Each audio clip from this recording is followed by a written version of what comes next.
Last night's violence in the centre of Dusseldorf was described by the police as the worst football hooliganism they'd ever seen in the city. The worst of the trouble happened outside the main railway station as German fans arrived back from their team's earlier victory against Denmark. There was a pitched battle between the English and the German fans. It seemed to be ages before the police arrived. And when they did, it took more than 5 hours before they gained control. But by the time they had, more than 130 fans were in jail, at least 90 of them English. Surprisingly, only 2 policemen were hurt. For Dusseldorf, this was the match they'd been dreading. The truth is that the city would far rather have been left to bask in the June sunshine.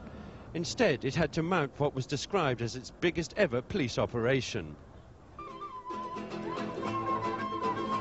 Last night, the people of Dusseldorf tried to go about their lives as normal, flocking to the pavement cafes and the life of the old town.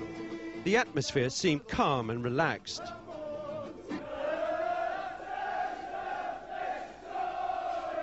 But all that changed. This group of English fans cleared the streets in seconds when they started hurling beer glasses and abuse. One of the bottles thrown hit the ITN cameraman who was filming. He had to be treated in hospital. But this didn't seem to deter the English fans from carrying on. The restaurants cleared their tables and shut down for the night. It was at least 15 minutes before the police arrived. When they did, the 300 or so English fans had disappeared. But the police car showed all the signs of an earlier encounter with the troublemakers. Throughout the night, the city was filled with the braying sound of football violence and of police sirens. The damage done was immense to property in Dusseldorf and to English football's reputation. Even before these events, Dusseldorf was talking about the crazy English. Now the reputation of Britain's most hated export has been well and truly secured. The morning after last night's violence, English fans expressed their own disgust of what had happened. Several hundred have been camped out here along the banks of the Rhine, peacefully living with both German and Dutch fans. It's always England, right? Everywhere they go, they get a name for, OK, they have a few drinks and they start fighting. But, you know, what annoys me is the fact that it's a small minority of people who cause trouble, right? That's what, you know, we have a good time. Last night we was on a few pints. Watch the match on telly. Watch the match on television, cause no trouble, right? But out there in the city, there was a few idiots. We want to go watching our clubs, you know, abroad, you know, in Europe, but that's all out of the window now, isn't it? It's gone. What did happen last night, as far as you were concerned? Just a load of mob of Germans going around the town about 9 o'clock. Mob of 70 of them, mob of skinheads they were. Just come out and start trouble on the English. Oxford Polytechnic sociologist Peter Marsh, who's studying football supporters, says that some of the fans' protests are justified. And he says that last night's events are almost predictable. In a sense, it's a bit like being on a stage set. Everything has been set up. Everybody expects there to be a lot of trouble. Everything, in a sense, is stage managed, and almost the scripts have been written. And sadly, I think, there have been a small number of people, a minority, who've come really to act out the roles that have been scripted for them. And that's what we've been seeing in the streets last night, I think.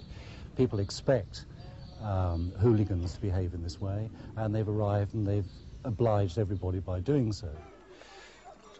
This afternoon, there was again sporadic violence outside the main railway station, this time involving Continental fans. Arrests were made, but the trouble was nothing on the scale of last night. By and large, the fans, with the Dutch vastly outnumbering the English, proceeded to the stadium in good, if somewhat noisy colour. With the 70,000 capacity stadium beginning to fill up, the English team arrived from their nearby hotel, followed a little later by the Dutch team.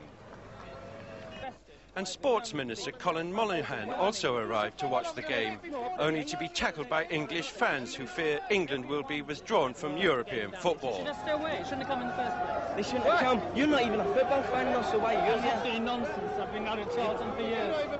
But before he went into the game, he gave his views on last night's violence. I was both angry and ashamed by what happened last night. We've had a series of incidents since before this championship started. You know, with hours before it started, since when we've had a catalogue of appalling acts of vandalism, of violence, of criminal behaviour. And what do you propose to do about it? Well, there's a number of things. First and foremost, I'm coming here mainly on a fact-finding mission to add to the report that I'm already preparing for the Prime Minister tomorrow. What we've got to do is sit down with the Prime Minister and the Home Secretary to look at all possible measures that can be taken. And I think one has to recognise that we now have 8,000 fans here and a hardcore criminal element here as well. Tonight, Dusseldorf is tense, with everybody expecting trouble with the match now over. And observers question whether the police can cope and respond faster than they seemed to last night.